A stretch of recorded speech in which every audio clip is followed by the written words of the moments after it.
In the spring of 1948, a fledgling nation stood on the brink of annihilation. Israel, barely hours old, faced a coalition of Arab armies determined to crush it.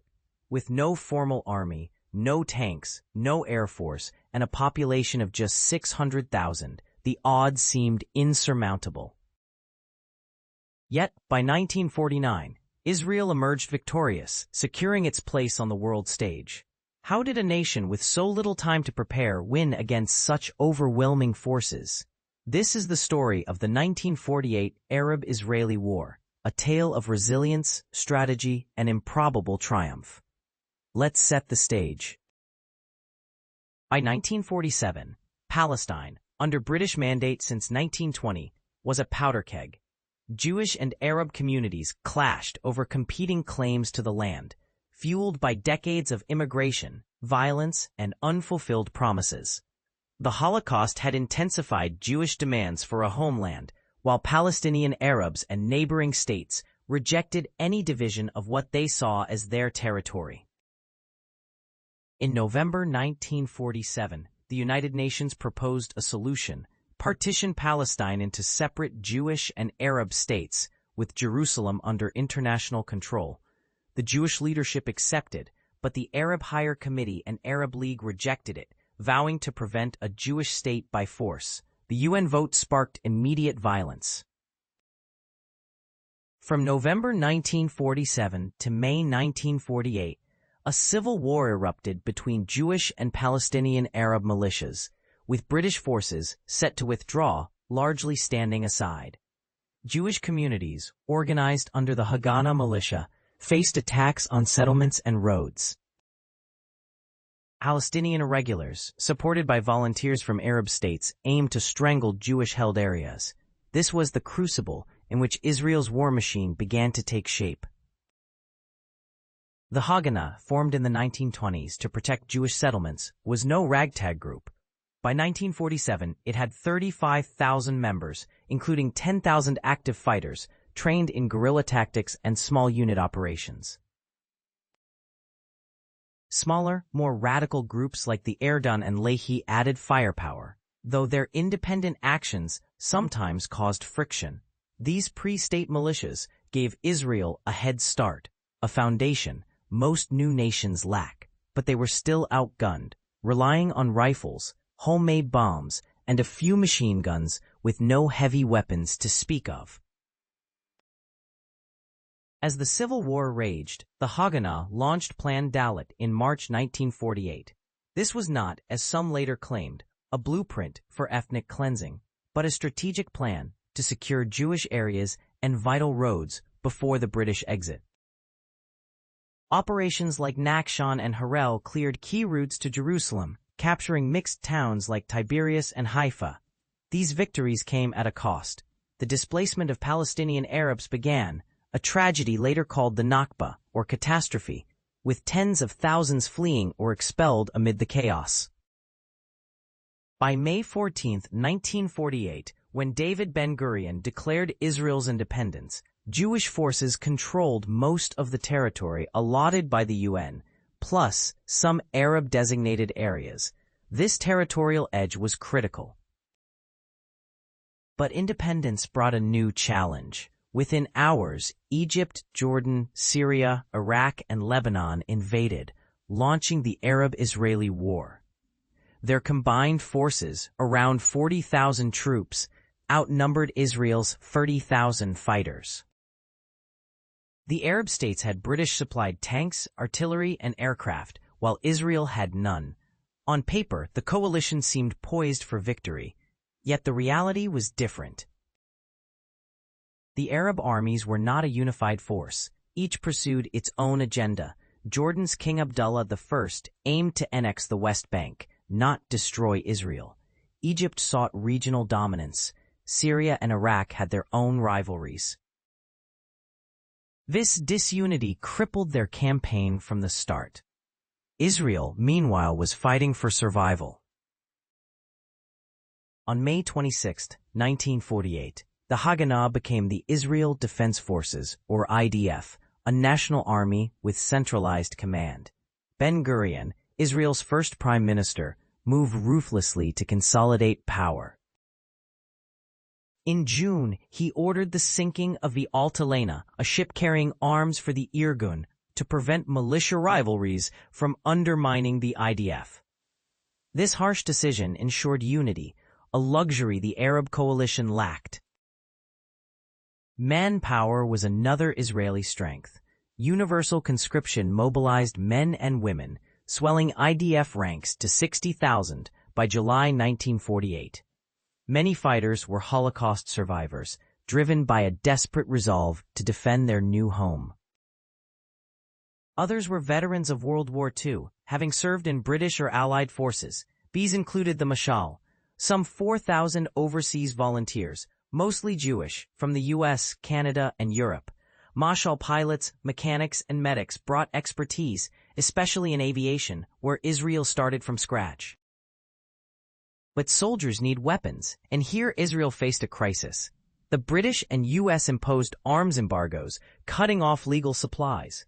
In early 1948, Jewish forces relied on smuggled rifles and improvised armored cars. Enter Czechoslovakia. In a twist of Cold War geopolitics, the Soviet Union, eager to weaken British influence, approved arms sales through its satellite state. Starting in April 1948, Czech shipments delivered 25,000 rifles, 5,000 machine guns, and millions of rounds of ammunition.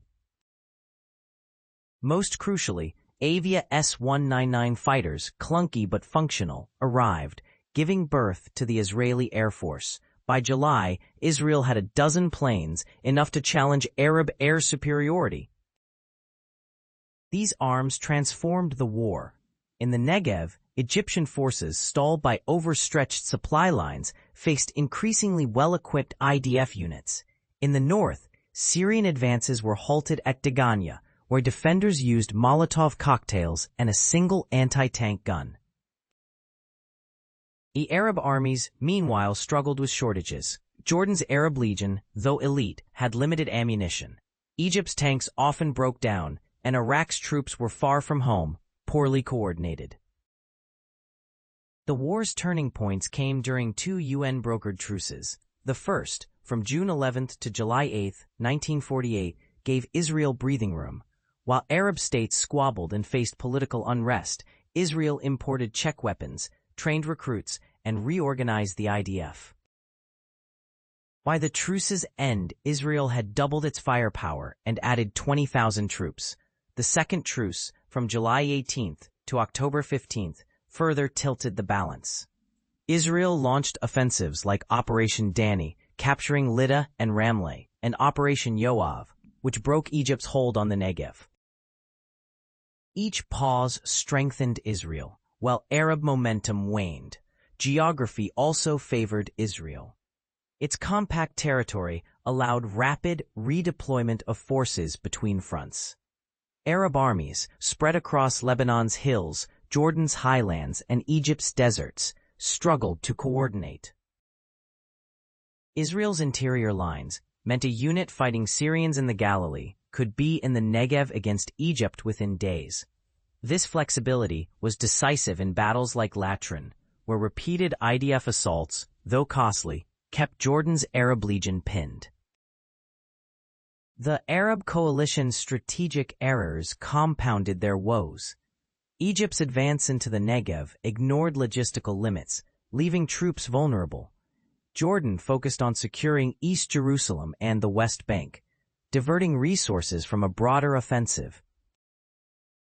Syria and Lebanon, with smaller forces, couldn't sustain deep incursions. The Arab League's Joint Command existed in name only, with no shared strategy. In contrast, IDF commanders like Yigal Allon and Moshe Dayan adapted tactics on the fly, blending guerrilla routes with conventional warfare. By late 1948, Israel was on the offensive. Operation Hiram in October cleared the Galilee of Lebanese and Syrian forces. Operation Horev in December pushed Egypt out of most of the Negev, though Gaza remained under Egyptian control. Jordan held the West Bank and East Jerusalem, but its offensive capacity was spent. Iraq and Lebanon had effectively withdrawn. By early 1949, Israel's forces numbered 100,000, outmatching the Arab coalition's dwindling ranks. External support played a subtle but vital role. The U.S. recognized Israel within hours of its declaration, boosting morale. The Soviet Union's arms pipeline, though pragmatic, was a lifeline. Jewish diaspora communities, especially in the U.S., raised millions, funding arms purchases and refugee absorption. Western sympathy, shaped by the Holocaust, ensured Israel wasn't entirely isolated, though no Western power sent troops or major aid. The war's human cost was staggering. Israel lost 6,000 lives, 1% of its Jewish population. The nakba displaced 700,000 Palestinian Arabs, a tragedy rooted in the Civil War's chaos and Israel's military gains. Arab states suffered thousands of casualties, with Egypt and Jordan bearing the brunt. By the 1949 armistice agreements, Israel controlled 78% of mandatory Palestine, far beyond the UN's partition plan. Egypt held Gaza, Jordan the West Bank, but the dream of crushing Israel was dead. So how did Israel win? It wasn't just luck or pluck. The Haganah's pre-state foundation gave it a running start. Rapid mobilization turned civilians into soldiers. Czech arms and Macau volunteers bridged the materiel gap. The IDF's adaptability outmaneuvered larger but disjointed Arab forces. Truces became opportunities, not setbacks, and above all, a unified purpose, survival, drove Israel to overcome its birth pangs. This victory shaped the Middle East. Israel's survival cemented its statehood, but sowed seeds of enduring conflict. The nakba remains a wound, its echoes felt in every subsequent war and peace talk.